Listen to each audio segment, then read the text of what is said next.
Hello there, thanks for coming by PosterCentral.com's video blog today.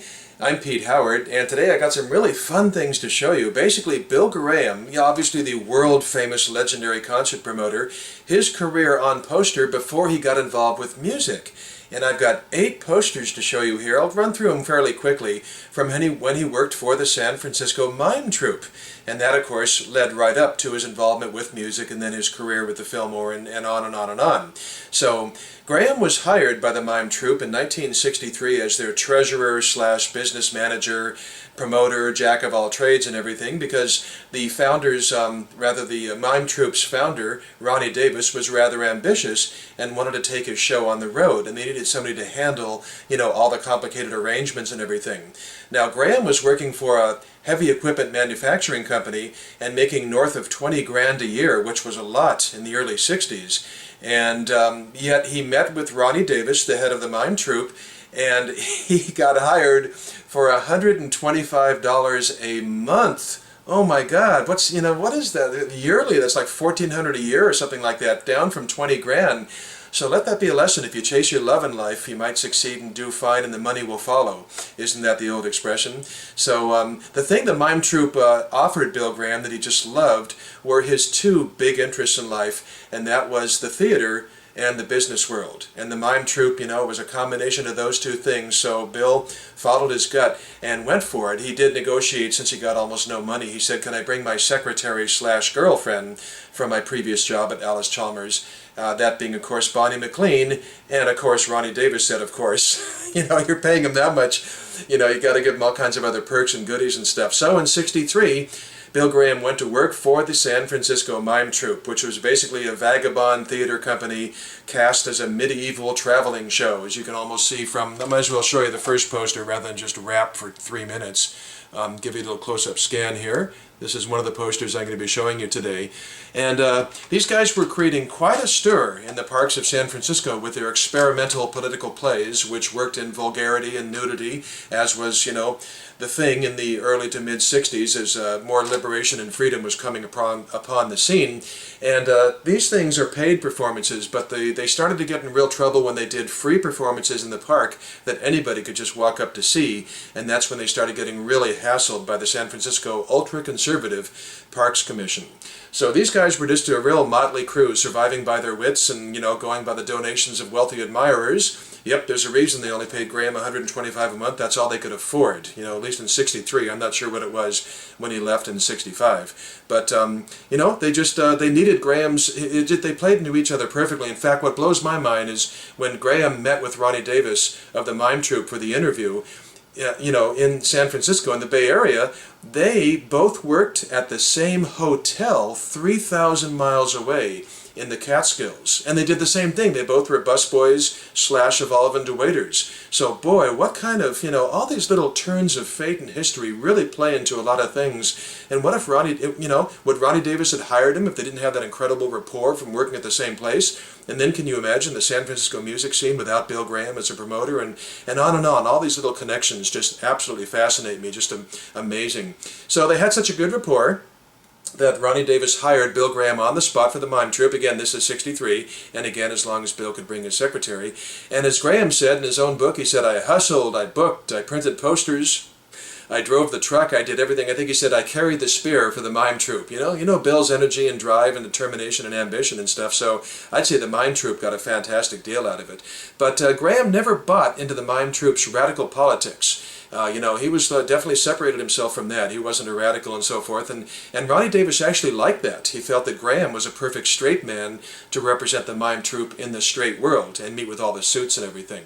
But that went fine for a couple of years. But by '65, those 2 strong-willed men were coming at loggerheads, and Graham was trying to grab more and more power and just grow. And just like any ambitious entrepreneur does, he just was trying to, grow and charge forward and everything. And he even sort of appointed himself as the impresario of the Mime Troupe and started to show it by starting to put his name on their posters. And that comes to the one that I'm holding here. And it sure ain't big, is it? Woo! How close do I have to get?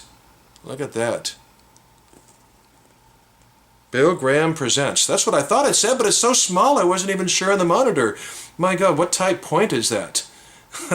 What point type, I should say. Anyway, a little tiny Bill Graham presents. So he was working his way into the posters. And, you know, but in his defense, come on, 125 a month. I mean, sure, you're going to put your name on the posters or something or get some perks out of it, right? I see a sort of it as the akin to, you know, getting hired by a tiny company for a small salary, but you get to be a vice president or something like that. There's compensation, you know, so I don't see any power grab here at all by Bill Graham, although I certainly don't see the whole scene, and the Mime Troupe people and Ronnie Davis certainly think there was power grabs going on. So here I've got 6 different Mime Troupe posters. Talk about a tour blank. They all look like this, and then I'll have a couple of others after, different ones after this, but this is from the summer of '65 through January of '66 when things like the Trips Festival were happening. But this is, you know, a tour blank. Underneath the sepia-toned elbow of that actor is the part that changed. For example, here was a show at the Committee in San Francisco, and that will change as I whip through these real quick. And again, this is '65, so the date here is July 19 and 26 and so forth. See that? But they never put the year on these, so these are '65. So this is just when things were being born in San Francisco. See how awkward I could be with these. And here we have one from Sausalito. And again, I won't show you every time that Bill Graham presents. I'll only show you when it changes size, but there it is. And the next one is from San Jose. I'll move this over. Montgomery Theater. There it is from San Jose. And the next one is back to Sausalito again. These are, you know, these are not common posters. These are kind of scarce, and they're, you know, really early Bill Graham collectibles, so I think they're really neat. And then we go to Berkeley for this one. Berkeley Little Theater. And then for the last one, back to San Francisco. But this one is January of '66.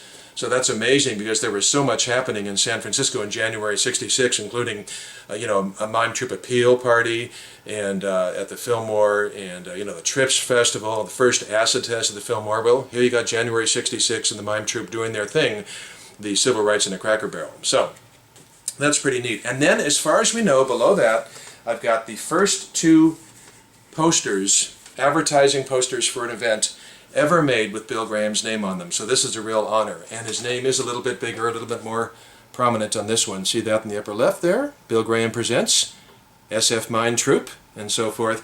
And it's a play by Bertolt Brecht and a talk by Robert Scheer about Vietnam. In fact, I'll give you a top-to-bottom scan on this. Dun-dun-dun-dun. And both of these are from May of 1965. And the oldest one is appropriately right here, May 21 and 22 in San Francisco. So this is the oldest poster, event poster, ever made with Bill Graham Presents on it. Elsewhere in this blog I have the earliest concert poster ever made with Bill Graham Presents on it. This is the earliest poster, period, to sell tickets with Bill Graham Presents on it. So that's pretty darn cool. And then we've got, right after May 21 and 22, the next weekend in Palo Alto. So you've already seen the top, so there's the information down below from Palo Alto. So that's really great, fun, early collectible stuff for the most important rock and roll promoter who ever lived. So that's outstanding. And you know something? I got to give a heads up to John Glatt and his great book, Rage and Roll. Obviously, most of us, or I've read the Bill Graham autobiography penned just before his death, and this came out after Graham's death, Rage and Roll, Bill Graham, and the Selling of Rock. And I got to credit this book for both being good, informative, and giving me a lot of information for this blog today. So anyway, good book, John. Great posters. Thanks a lot for coming by. We'll see you next time. Bye-bye.